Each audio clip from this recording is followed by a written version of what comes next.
আগে জানতাম যে এটা ব্যাংকিং সিস্টেমের মাধ্যমে বা অন্য কোনো ওয়েতে হুন্ডির মাধ্যমে বা আপনি ওভারহু ইনভয়েস বা আন্ডার ইনভয়েসের মাধ্যমে টাকাটা পাচার হচ্ছে, কিন্তু দেখা যাচ্ছে যে একটা আপনার ছেলে পড়তে যাচ্ছে তার টিউশন ফি, আপনি যদি খুব টপ ইউনিভার্সিটিতেও পড়ান আপনার বছরের টিউশন ফি কত লাগে? ঊর্ধ্বে 1 কোটি টাকা, এর বেশি তো লাগার কথা না।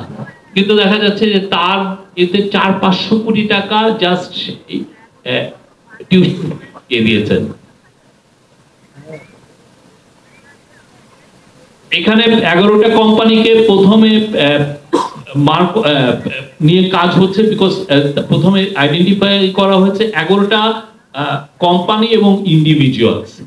তার মধ্যে প্রথমেই আছেন শেখ হাসিনা এবং তার ফ্যামিলি।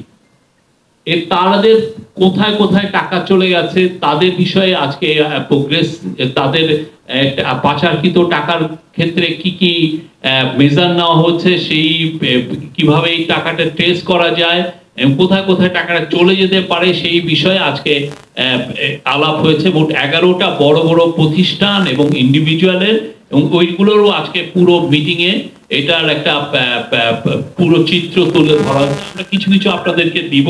তো আমি শেখ হাসিনা এবং কেস নাম্বার 1, সাবেক প্রধানমন্ত্রী শেখ হাসিনা, তার পরিবার ও তাদের স্বার্থ সংশ্লিষ্ট ব্যক্তি এবং প্রতিষ্ঠানের বিষয়ে, যেটা বিএফআইইউ এবং যৌথ তদন্ত দল টাস্কফোর্সের মাধ্যমে যারা কাজ করছেন, বিএফআইইউ কাজ করছেন এবং একটা যৌথ তদন্ত দল কাজ করেছেন, সেটার বিষয়ে যেটা অগ্রগতি সেটা আমি বলছি।